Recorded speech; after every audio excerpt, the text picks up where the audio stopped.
وبركاته. بسم الله.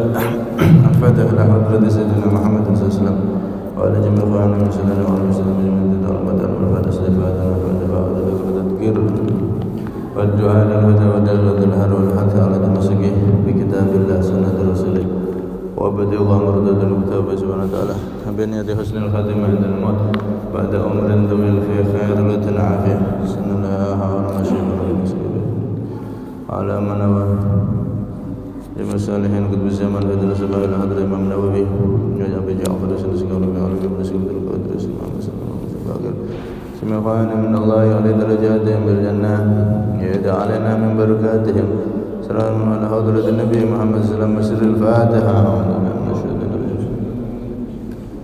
بسم الله الرحمن الرحيم الحمد لله رب العالمين الرحمن الرحيم مالك يوم الدين إياك نعبد وإياك نستعين اهدنا الصراط المستقيم صراط الذين أنعمت عليهم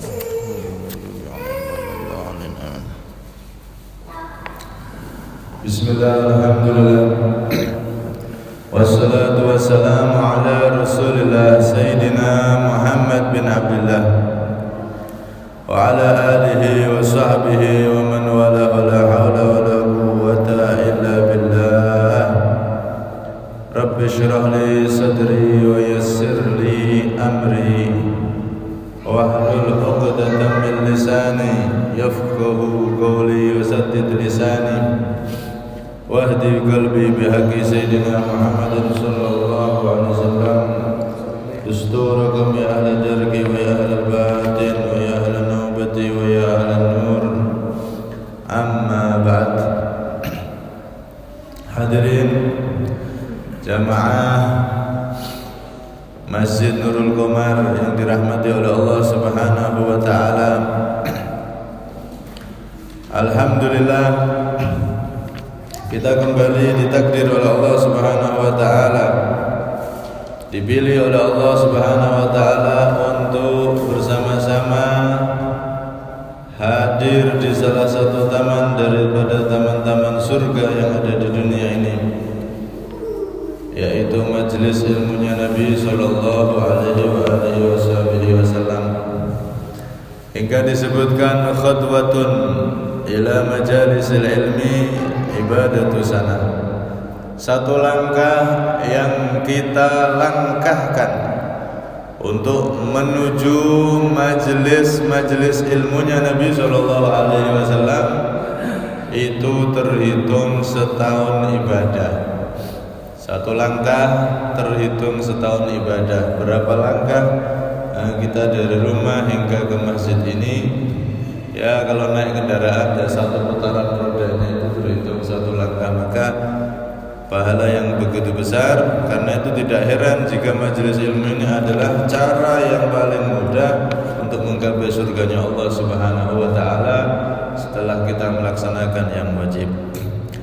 Hadirin semua yang dirahmati oleh Allah, kita masuk pada lanjutan hadis yang ke-19.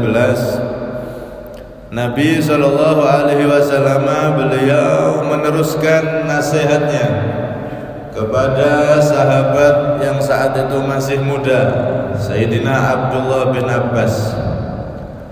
Beliau berkata, "Idza sa'alta, jika engkau meminta, fas'alillaha, maka mintalah kepada Allah Subhanahu wa taala.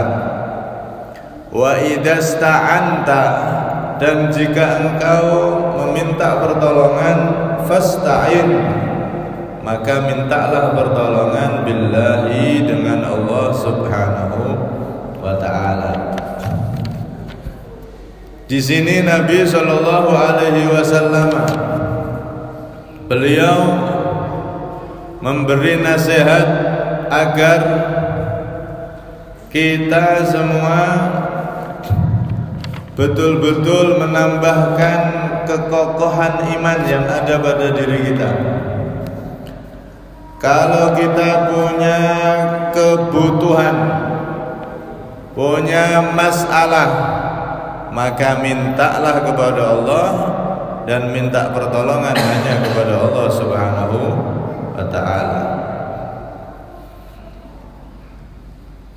Sampai-sampai di dalam salah satu hadis disebutkan, liyas'al ahadukum rabbahu hajatahu kullaha hatta syis'ai na'lihi idan qata'a. Hendaklah salah satu dari kalian meminta kepada Tuhannya, minta sama Allah dalam semua hajat dan kebutuhan kita, semuanya mintalah kepada Allah. Bahkan sampai jika tali sandal kita itu putus, kita butuh sandal baru atau butuh ganti tali, maka minta hajat itu walaupun sekecil itu hanya kepada Allah Subhanahu wa ta'ala.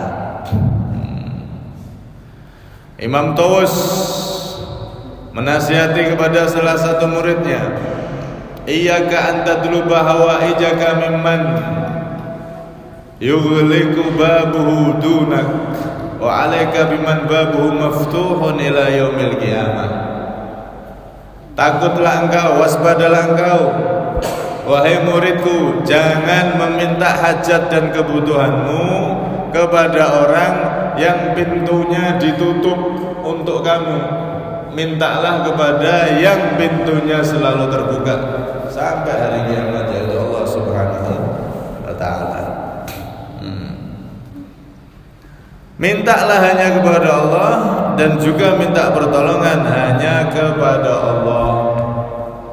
Tapi di sini maksud dari Nabi itu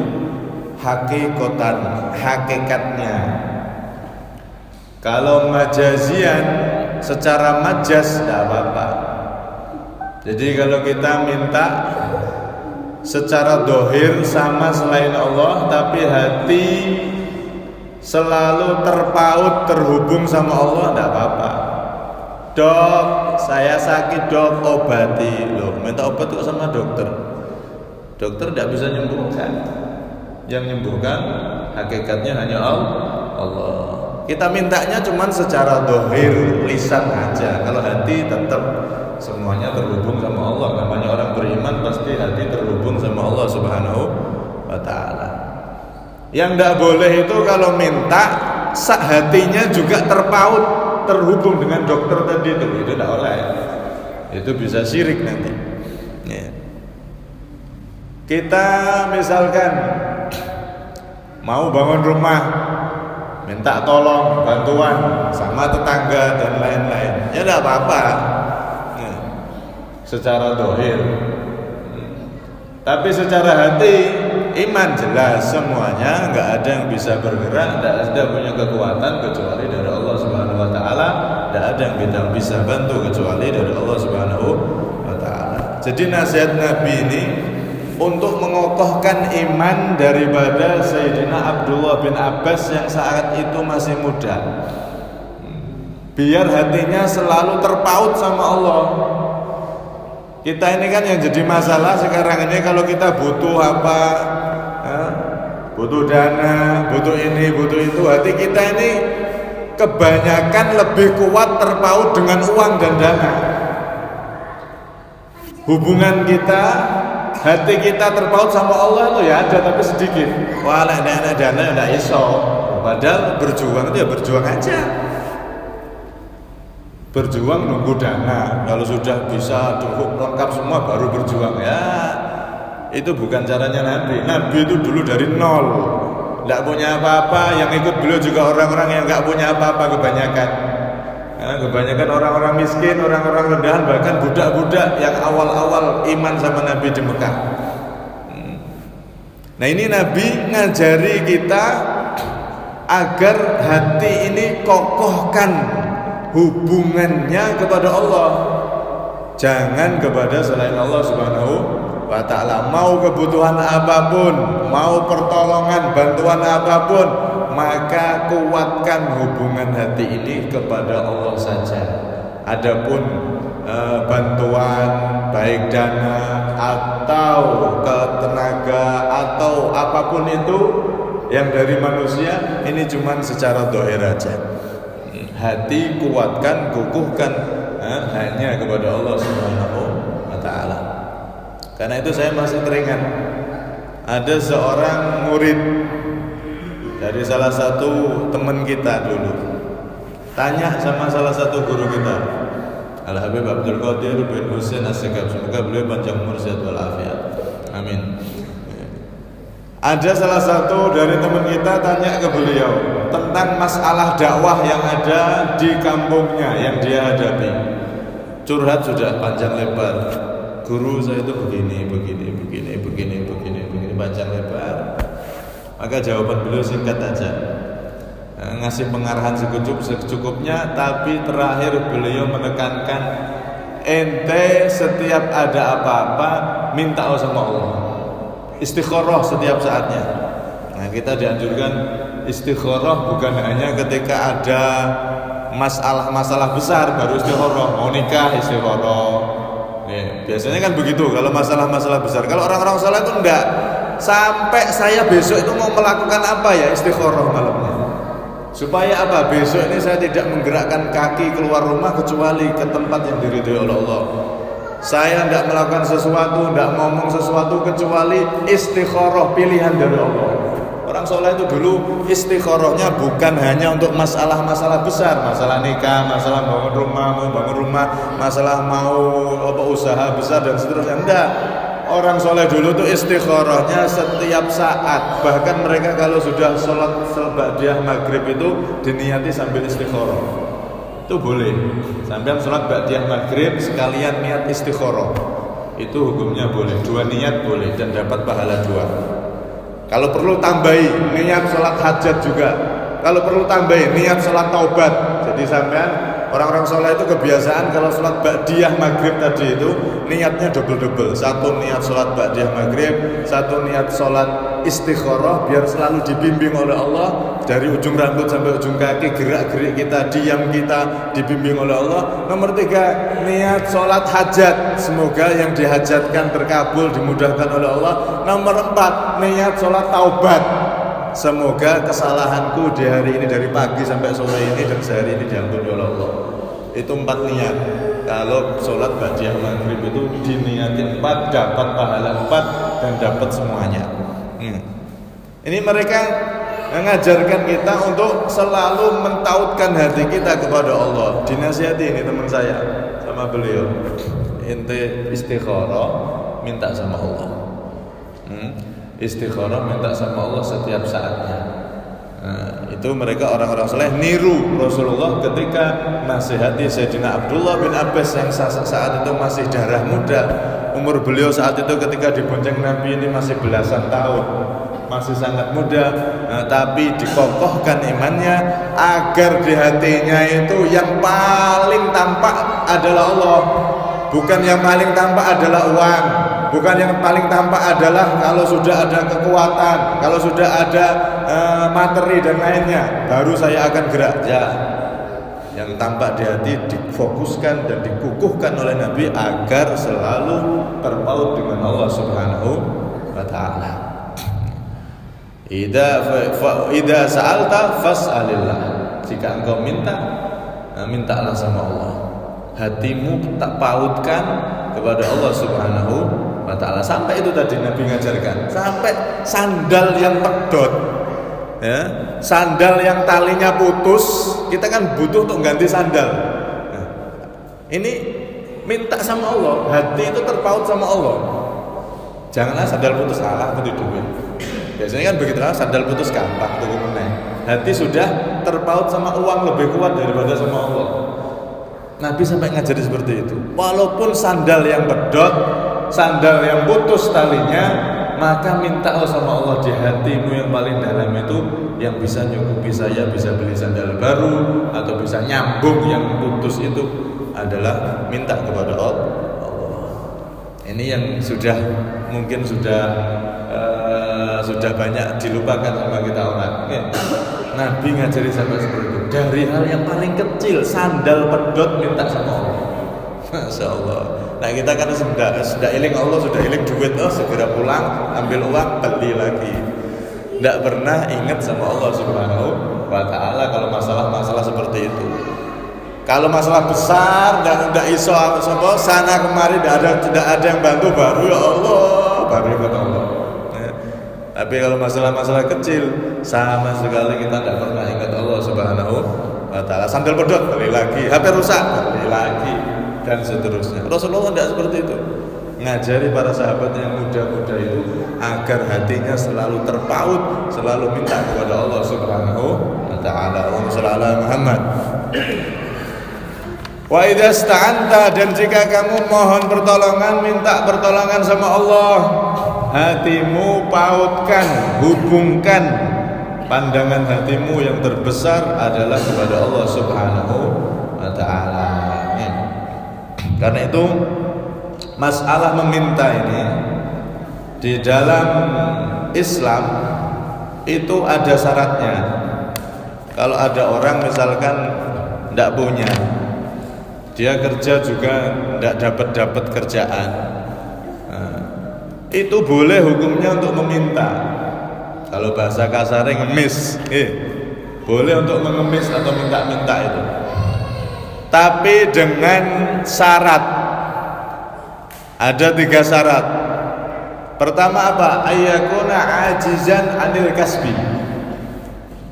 Dia itu benar-benar sudah tidak bisa mendapatkan pekerjaan, betul-betul tidak ada kerjaan sudah. Ini syarat pertama. Yang kedua, wa alla yu'dil mas'ul. Jangan sampai menyakiti orang yang diminta dengan memaksa atau ngancam, tidak boleh. Wa alla yuliha alaih, dan tidak boleh mengulang-ulang untuk minta. Ayo kasih, masih ngulang-ulang itu tidak boleh. Cukup minta sekali, tidak dikasih minta ke orang. Itu adab, aturan dalam meminta. Kalau 3 ini dilanggar, maka hukumnya bisa jadi haram. Yang punya bisa kerja, tidak kerja, malah minta-minta dijadikan pekerjaan. Nah, ini repot. Makanya di dalam salah satu riwayat,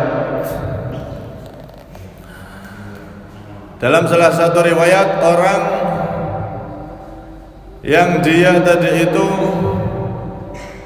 sebetulnya bisa mencukupi kebutuhan tanpa harus minta-minta, tapi dia memang males. Wah, enak diminta-minta aja, enak sudah. Malah dijadikan pekerjaan itu, dijadikan bisnis. Kadang-kadang kalau di daerah yang ramai atau kota-kota besar itu pengemis-pengemis anak kecil-kecil, anak buahnya semua itu bagi hasil. Padahal dia aslinya bekerja tanpa minta itu bisa. Maka dalam satu riwayat diperingatkan orang-orang seperti itu, man sa'ala syai'an, barang siapa yang meminta sesuatu, wa indahu ma yughnihi, padahal dia mempunyai harta yang mencukupinya.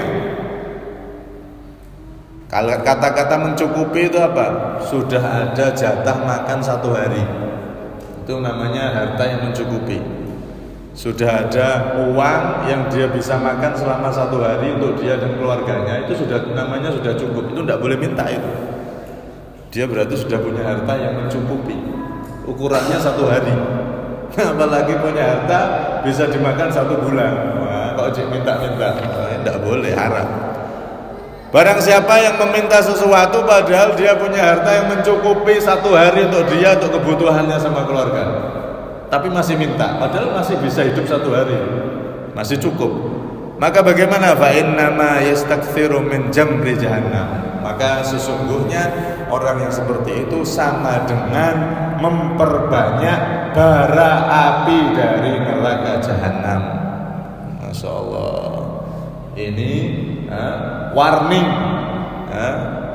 dari Nabi Muhammad SAW, peringatan dari beliau agar jadi umat Islam itu jangan punya mental untuk selalu minta. Usaha. Ini kalau untuk kebutuhan pribadi. Kalau untuk kebutuhan pribadi sangat dicela. Bahkan kalau sudah punya kecukupan 1 hari kok dia minta, semakin dia dapat uang sama dengan bara api neraka dia kumpulkan nanti di akhirat. Alhamdulillah min. Lain halnya kalau minta untuk kebutuhan bukan pribadi, kebutuhan dakwah. Misal bangun masjid, misal bangun madrasah pendidikan Islam, misal bangun pesantren, bukan untuk pribadi, maka itu hukumnya boleh dan bahkan dianjurkan. Kenapa? Karena kalau kita minta sama orang-orang kaya agar mau nyumbang masjid, agar mau nyumbang madrasah, agar mau nyumbang pesantren, itu justru nolong mereka agar jadi orang yang mulia dengan hartanya. Sampai-sampai dikatakan, apalagi kalau untuk pendidikan Islam, sampai-sampai dikatakan oleh para ulama, man a'ana talibal ilmi walau bikulamin maksur faka'annama banal ka'bah sab'ina marrah. Barang siapa yang membantu pencari ilmu, membantu lestarinya hidupnya ilmunya Nabi di kalangan umatnya Nabi, bantu dengan apa? Bikulamin maksur, dengan polpen pecah, polpen yang sudah pecah, dikasihkan orang untuk nulis ilmunya Nabi, kasihkan santri, kasihkan para penuntut ilmu yang menuntut ilmunya Nabi. Itu pahalanya sangat besar, seakan-akan membangun Ka'bah 70 kali. Dan tidak akan pernah ditemukan orang bisa bangun Ka'bah lagi. Ka'bah sudah terbangun dan tidak akan roboh. Bangun satu Ka'bah itu lebih utama daripada bangun 1000 masjid. Nah ini polpen pecah kalau digunakan untuk menghidupkan ilmunya Nabi. Polpen pecah itu berapa sih? Terus polpen pecah ya 2.000, 5.000. Tapi digunakan untuk menghidupkan ilmunya Nabi, maka itu pahalanya besar sekali di sisi Allah. Seperti bangun Ka'bah 70 kali lipat. Masya Allah pahalanya. Kalau bangun 1000 masjid biasa, bangun 2000 masjid biasa, bangun satu Ka'bah nggak ada. Yang bangun dulu Nabi Ibrahim sudah, sama di zaman Nabi ketika orang Quraisy membangun Ka'bah setelah kena banjir itu.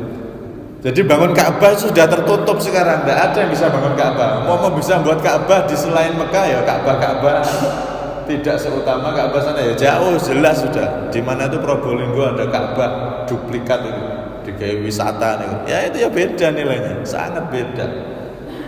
Nah ini satu polpen pecah kalau digunakan untuk menghidupkan ilmunya Nabi, maka itu seperti bangun Ka'bah 70 kali lipat. Makanya orang-orang yang ahli dakwah, orang-orang yang ahli dalam pendidikan, bergerak dalam pendidikan Islam, itu sebetulnya kalau mereka mencari sumbangan bukan untuk pribadinya, untuk pendidikan Islam tersebut, justru jangan malu. Justru orang-orang kaya yang nyumbang itu harusnya terima kasih, karena harta mereka itu ternilai sangat tinggi jika disalurkan untuk pendidikan Islam, pendidikan ilmunya Nabi Shallallahu Alaihi Wasallam. Jadi kalau minta untuk pribadi sangat jelek, bahkan diancam seperti mengumpulkan bara api neraka. Tapi kalau minta untuk sumbangan masjid, jangan malu jadi panitia masjid. Wah, ada orang kaya, pelit orangnya, justru langsung terjang. Kasihan dia nanti kalau mati nggak sedekah masjid. Man sakno, tolong itu umatnya Nabi, dia perlu ditolong supaya mau nyumbang. Nah kadang-kadang kita yang jadi panitia malu, males saya tuh orangnya pelit tuh. Justru yang pelit-pelit itu apa? Terus diparani, terus didatangi biar dia mau keluar, nolong dia supaya hartanya dinilai tinggi di sisi Allah Subhanahu wa Ta'ala. Terkadang kita yang jadi panitia malu.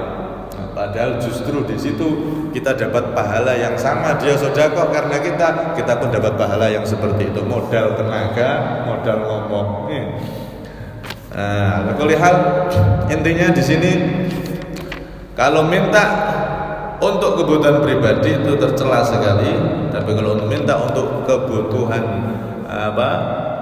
dakwah, masjid, pendidikan Islam dan seterusnya, itu adalah satu hal yang sangat mulia karena harta mereka yang mau bergabung itu dinilai tinggi di sisi Allah Subhanahu wa taala. Ya sama seperti di majelis yang semacam ini atau sampai pengajian dan seterusnya, ada yang bawa snack, ada yang modal tenaga memasang terop dan seterusnya.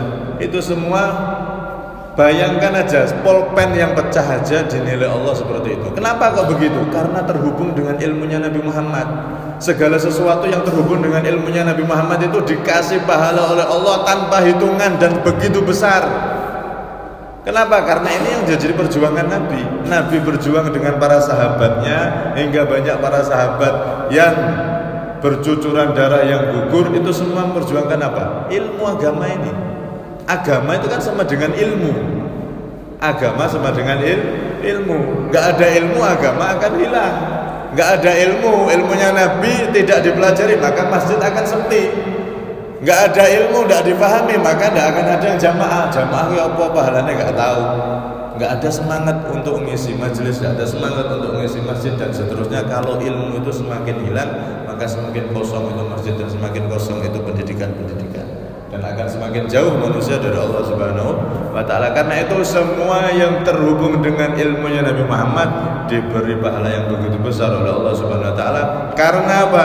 Menyambung perjuangan Nabi sallallahu alaihi wasallam dan perjuangan para sahabat beliau, yang mana yang mereka perjuangkan tak lain adalah ilmu agama ini agar bisa terus lestari dan sampai kepada kita umatnya, dan kita bertugas juga untuk menyambungkan ilmu ini ke generasi-generasi setelah kita. Karena itu di sini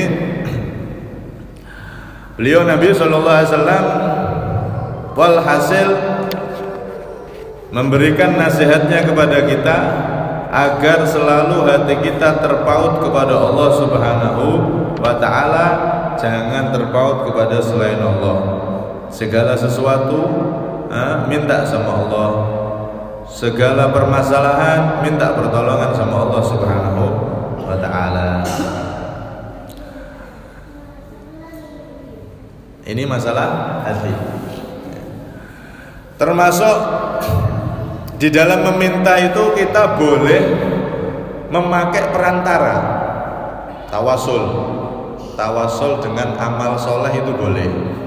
Contoh seperti dalam kitab Sahih Bukhari, ada 3 orang yang berjalan bareng, kemudian saat itu tiba-tiba hujan deras, mereka masuk ke dalam gua. Ini hadis sudah sangat masyhur dan terkenal. Hadisnya hadis Sahih Bukhari, hadis Sahih. Masuk ke dalam gua, setelah itu tiba-tiba mulut gua tertutup oleh batu yang begitu besar. Wes tidak bisa keluar nih, didorong 3 orang, nggak kuat saking besarnya batu itu. Minta tolong nggak ada yang dengar, hujan begitu deras. Dan suara juga nggak keluar, tutup rapat sudah ini. Kalau diam pasrah mati 3-3-nya. Maka salah satu dari 3 orang itu, wahai teman-teman, ayo kita minta sama Allah dengan perantara amal soleh yang pernah kita lakukan. Coba kita ingat, ada ndak satu amal soleh yang kira-kira Allah ridho sama amal itu? Ayo kita minta sama Allah biar batu ini bisa terbuka. Maka yang pertama, oh ya saya tak minta sama Allah, ya Allah dengan perantara amal solehku ini, ya Allah kalau engkau ridho sama amal solehku ini, dulu aku itu pernah bawa susu. Aku kalau sudah bawa susu, kalau ke rumah itu tidak akan kuberikan susu murni ini, susu murni, susu kambing yang murni itu kan sehat. Tidak kuberikan sama anak-anakku kecuali aku minumkan dulu ke orang tuaku. Nah di saat itu ya Allah, aku pas pulang di satu malam, satu sore, setelah Isya itu biasanya aku cari orang tuaku dulu, tak minumi susu. Lah kok orang tua saya tertidur, saya tidak berani bangunkan, takut ganggu istirahatnya. Akhirnya saya pun berdiri di sebelahnya, berdiri di sebelah ibu saya. Anak-anak saya minta susu, tidak saya kasih, sampai mereka merengek-merengek, tidak tak kasih. Nunggu orang tua saya yang minum dulu, karena sudah kebiasaan saya muliakan orang tua saya dulu. Anaknya sampai ngerengek-ngerengek, nangis dibiarkan. Dia berdiri sampai subuh, ya Allah aku berdiri sampai hampir subuh. Kemudian orang tuaku bangun, aku kasihkan dia seperti biasa diminum, baru tak kasihkan anak-anak. Ya Allah kalau engkau ridho sama amalku itu ya Allah, maka buka dengan perantara amalku ya Allah, bukakan pintu gua ini. Subhanallah, buka sedikit saya, cuman mau keluar masih tidak bisa. Akhirnya orang yang kedua, ya Allah, saya minta dengan amal soleh yang Engkau ridhoi. Kalau ini Engkau ridhoi ya Allah, saya dulu tuh punya misanan perempuan. Misanan perempuan ini mau minjam uang 100 dinar atau berapa, tapi saya tidak mau ngasih dia kecuali dia mau melayani saya dulu, dijak zina. Tapi akhirnya saya tidak jadi ya Allah, saya takut kepada Engkau, saya tidak jadi. Dan saya kasih uang itu tanpa harus melakukan perbuatan yang tidak Engkau ridho itu. Ya Allah, jika Engkau ridho dengan amal soleh itu aku bantu dia dan aku tidak pakai syarat itu tadi, maka bukakan pintunya. Oh, dibuka. Pintu gua pun terbuka, batu itu tergeser sedikit lagi. Cuman mau keluar masih belum bisa. Masih separuh badan belum bisa keluar, apalagi lemaknya lemu kayak sama tuh. Yang ketiga, ya Allah, saya ini dulu pernah punya pekerja karyawan, pas panen padi, dia mau saya opahi padinya, semua saya kasih padi sebagai opahnya, lah kok dia tidak ada, sudah pergi, tidak tahu kemana, tidak ada kabar, tidak ada apa, dia katanya pergi merantau kemana, tidak tahu, belum diambil padinya ya Allah. Akhirnya padi itu saya jual, saya belikan hewan ternak, saya ternak sampai jadi banyak. Kemudian di suatu tempo dia datang, ya Allah minta opahnya dulu, mana padi bagian saya. Terus saya jawab, ini ternak yang banyak, ini bagianmu. Loh, kamu ngenyak saya? Enggak, ini bagianmu, ini padimu dulu tak jual, tak jadikan ternak-ternak ini jadi buahnya, ini semua milik kamu. Ya Allah, kalau Engkau ridho dengan perbuatan Engkau itu, akhirnya dia senang ya Allah. Kalau Engkau ridho dengan itu ya Allah, bukakan pintu gua ini, terbuka langsung, tergeser lagi. Akhirnya mereka tiga-tiganya bisa selamat keluar dari gua tersebut dengan meminta lewat perantara amal soleh alias tawasul dengan amal soleh. Tawasul dengan amal soleh boleh, atau tawasul dengan orang soleh, orangnya soleh juga boleh. Dalilnya mana ya? Sama ini tadi, orang satu, orang dua, orang tiga ini kan bertawasul dengan temennya. Kalau dia sendiri tidak bisa keluar. Tawasul dengan temennya yang punya amal soleh dan dia yang beramal soleh. Amal soleh tanpa orangnya kan tidak ada. Amal itu pasti nempel sama orangnya. Maka di situ kalau kita bertawasul meminta kepada Allah dengan perantara amal soleh atau orang soleh, maka itu hukumnya diperbolehkan selama hati kita itu terpautnya sama Allah, bukan dengan orang itu atau dengan amal itu. Enggak. Yang bisa buka ini bukan amal saya, tapi anugerah dari Allah. Kayak tadi itu, kita minta ke dokter, dok pusing ya dok, obati dok. Mulut minta ke dokter, tapi hati kan ke Allah. Itu boleh. Tapi kalau hatinya ke dokter, mulutnya ke dokter, semuanya imannya ke dokter, minta sembuh, ini pusing saya bisa hilangkan dokter, nah itu yang tidak boleh. Itu tidak diperbolehkan. Jadi ada dohir. Kalau dohir kita bisa berbuat atau berhubungan sesuai dengan kebutuhan. Oke, kita minta tolong dokter, kita minta tolong tetangga dan seterusnya. Itu boleh hukumnya selama hati kita itu selalu terpaut kepada Allah Subhanahu wa taala. Jadi hadis ini jangan dimaknani kalau minta hanya kepada Allah, minta selain Allah enggak boleh. Nah, kamu kalau minta sembuh sama dokter gimana? Kalau lapar minta makan, lapar saya makan. Kok minta makan? Makan enggak bisa mengenyangkan. Yang mengenyangkan itu Allah. Jadi semacam itu tuh biasa. Itu namanya majas. Majas itu dohir saja. Saya aduh lapar saya minta makan. Makan itu enggak bisa mengenyangkan, Pak. Yang bisa mengenyangkan Allah. Kalau Allah tidak berkehendak kita kenyang, walaupun makan seluruh dunia kita makan tidak bisa kenyang. Yang mengenyangkan Allah. Jadi secara dohir boleh kita minta apa, tetapi hati kita selalu sama Allah. Ini maksud dari hadis ini. Kalau kamu minta sama Allah. Kalau kamu minta pertolongan sama Allah. Jangan dimaknani berarti kalau minta hanya sama Allah, minta tolong hanya sama Allah. Kebakaran meneng terus. Enggak mau ngambil air, enggak mau minta airnya habis. Jangan dimaknai hadis itu teksnya aja, tapi maksud daripada hadis tersebut, Nabi itu maksudnya hati kita ini jangan pernah ke yang lain, minta ke Allah, bantuan juga ke Allah, pautkan hati kita, hubungkan selalu ke Allah. Adapun dohir kita kebakaran, minta tolong pemadam kebakaran, enggak apa-apa. Jangan disalahpahami seperti itu. Nak minta khusus sama Allah, selain sama Allah enggak boleh. Nah, ini salah paham. Karena itu di sini intinya pelajaran agar kokoh iman kita kepada Allah Subhanahu wa taala. Hakikat selalu kita minta kepada Allah di hati kita. Nah, semoga kita termasuk orang-orang yang imannya kokoh sehingga hati kita selalu yang terlihat kebesaran Allah, selalu yang paling terlihat dalam hati kita adalah Allah Subhanahu wa taala, bukan harta kita, bukan duit kita, bukan kehebatan kita, bukan dokter ini, dokter itu, bukan pejabat ini, pejabat itu, tapi hati kita yang paling kelihatan di hati kita bantuan Allah dan selalu minta sama Allah Subhanahu wa taala.